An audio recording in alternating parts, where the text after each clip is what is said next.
Halo, salam kenal di channel saya. Bersama saya Suko Purnomo. Di channel saya ini saya akan banyak membahas mengenai tumbuhan yang sangat luar biasa, tumbuhan yang memiliki komoditi yang tinggi, dan tumbuhan yang dengan adanya tumbuhan ini banyak adanya pertumbuhan sektor-sektor industri di negara kita.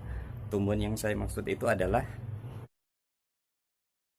bahwa Indonesia merupakan negara penghasil minyak terbesar di dunia. Dengan adanya banyaknya pertumbuhan perkebunan dan perindustrian, tentu dapat meningkatkan taraf hidup dan perekonomian di negara kita, negara Indonesia ini. Dan Riau merupakan provinsi di Indonesia yang penghasil minyak turunan kelapa sawit terbesar negara Indonesia ini.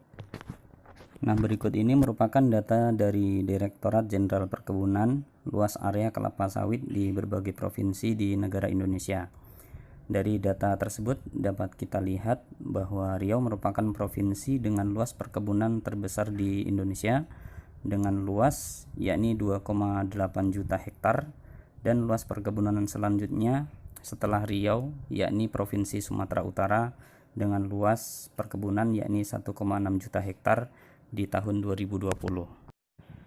Luasnya perkebunan kelapa sawit di Indonesia ini disebabkan oleh beberapa faktor, yakni adanya konversi hutan gambut menjadi perkebunan kelapa sawit.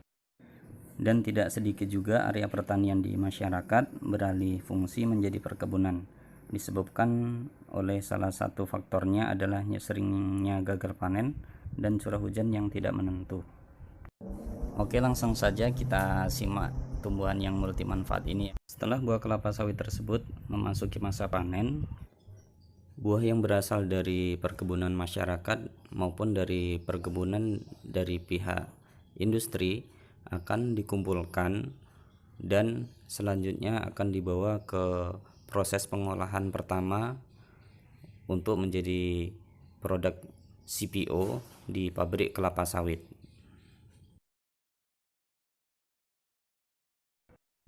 Jika buah kelapa sawit tersebut kita potong, maka kita akan melihat 3 bagian, yakni yang pertama daging buah, yang selanjutnya ada cangkang, dan yang warna putih merupakan inti atau kernel dari buah kelapa sawit. Di pabrik kelapa sawit, daging buah dari buah kelapa sawit itu akan diolah sehingga akan menghasilkan produk yang namanya yakni CPO. Sedangkan inti atau kernel di pabrik kelapa sawit itu akan menghasilkan minyak yang bernama CPKO. Pada CPO memiliki warna yakni coklat kemerahan. Hal ini karena disebabkan pada CPO terdapat adanya beta karotin di dalam daging buah sehingga memiliki warna yakni coklat kemerahan. Sementara pada CPKO atau minyak yang berasal dari inti buah kelapa sawit atau kernel, dia akan memiliki minyak yang berwarna kekuningan. Jika pada daging buah dan inti pada buah kelapa sawit dapat dimanfaatkan dan menghasilkan minyak, nah selanjutnya cangkang. Cangkang apakah bisa dimanfaatkan lagi? Ternyata cangkang bisa dimanfaatkan sebagai bahan bakar untuk pembangkit listrik di power plant pada sebuah industri kelapa sawit. Nah, dari situ dapat kita simpulkan bahwa kelapa sawit merupakan jenis tumbuhan yang multi manfaat, dan di seluruh bagian tumbuhan ini dapat kita manfaatkan untuk proses dan keperluan di sektor industri. Minyak CPO yang dihasilkan dari pabrik kelapa sawit selanjutnya akan dibawa melalui transportasi darat maupun laut untuk dibawa ke proses selanjutnya atau diproduksi bagian hilirnya. Nah, di produksi bagian hilirnya nanti maka akan terbentuk turunan minyak-minyak yang baru di produk refinery, fraksinasi maupun di biodiesel plant. Di refinery, CPO yang berasal dari pabrik kelapa sawit akan direaksikan dengan bleaching dan phosphoric acid. Dan selanjutnya di refinery plant ini akan menghasilkan 2 produk yakni RBDPO dan PFAD. RBDPO ini di dalam suhu ruangan dia akan membeku, namun apabila kita panaskan dia akan mencair dan memiliki warna yakni kuning. Nah, RBDPO inilah yang nantinya akan menghasilkan produk-produk turunan dari CPO yang lainnya. Apabila RBDPO masuk ke dalam fraksinasi, dia akan menghasilkan olein, dan apabila dia masuk ke dalam biodiesel plant, dia akan menghasilkan PME. Oke, selanjutnya kita akan masuk ke tahap fraksinasi. Fraksinasi merupakan proses pemisahan dari fraksi cair dan fraksi padat di dalam minyak RBDPO. Jadi RBDPO yang berasal dari refinery akan masuk ke dalam crystallizer, yang selanjutnya akan dilakukan pemanasan dan pendinginan sehingga akan menghasilkan produk yang namanya olein dan styrene. Olein dalam nama dagang kita dikenal di masyarakat yakni minyak goreng. Jadi proses berlangsungnya produksi dari RBDPO menjadi olein ini cukup berlangsung sangat lama, yakni sekitar 6-7 jam. Setelah dari crystallizer, minyak tersebut akan masuk ke dalam filter press sehingga dapat terpisah antara fraksi padat dan fraksi cair. Dari sini dapat kita simpulkan nantinya dapat menghasilkan produk yang bermanfaat untuk masyarakat tentunya. Styrene merupakan fraksi padat yang terdapat di dalam minyak dari proses pengolahan fraksinasi. Di styrene inilah yang nantinya akan terdapat proses olahan lagi untuk menjadi produk yang namanya margarin. Nah, di fraksinasi inilah dapat kita lihat bahwa feed yang berasal dari RBDPO, maka dia akan berubah menjadi olein atau minyak goreng di bahasa kita pada umumnya, dan styrene. Dan styrene ini pun dapat kita manfaatkan lagi untuk proses biodiesel yang nantinya akan menjadi PSME. Selanjutnya kita akan masuk ke tahap yang satu lagi, yakni tahap biodiesel. Di proses biodiesel, sampel RBDPO yang mengandung senyawa trigliserid akan direaksikan dengan metanol dan dikatalis oleh katalis sodium metilat.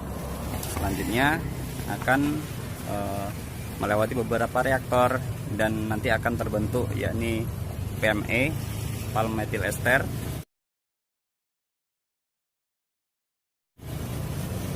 gliserin,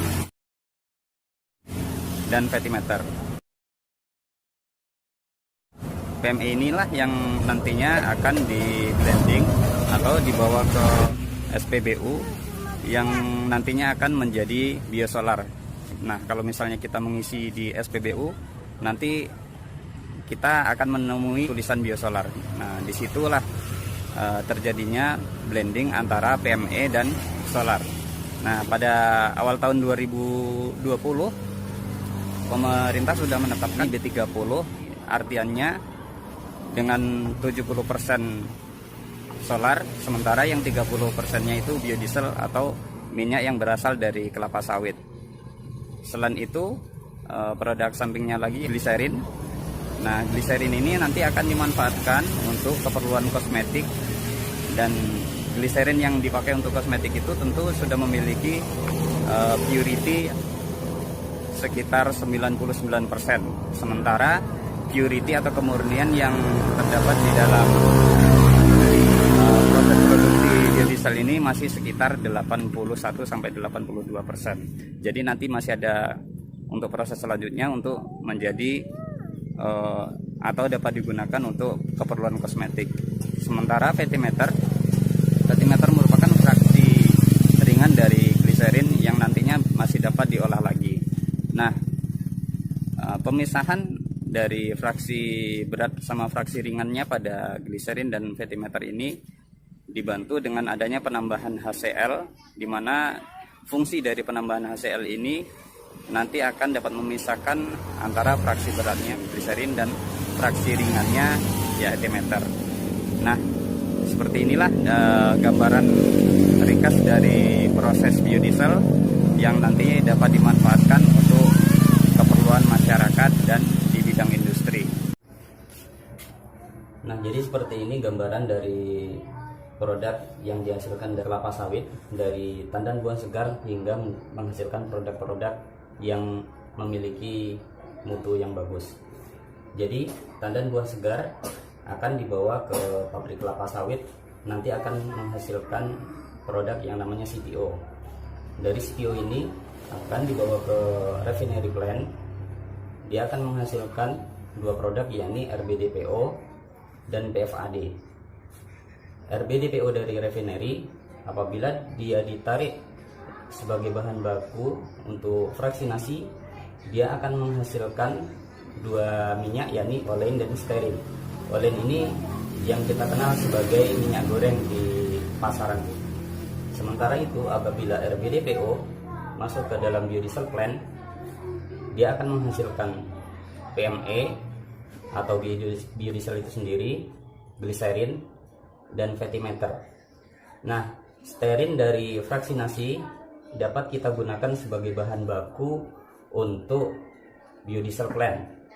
Nah, apabila stearin digunakan sebagai bahan baku atau feed di biodiesel, dia akan menghasilkan PSME, gliserin, dan fatty matter. PSME yakni palm stearin methyl ester. Jadi yang membedakan antara PME dan PSME yakni bahan bakunya atau feed. Apabila dia RBDPO menjadi dari biodiesel, dia akan menghasilkan PME. Apabila dia stearin masuk ke biodiesel, dia akan menghasilkan PSME. Terima kasih sudah menonton video ini. Semoga bermanfaat dan sampai jumpa di video selanjutnya.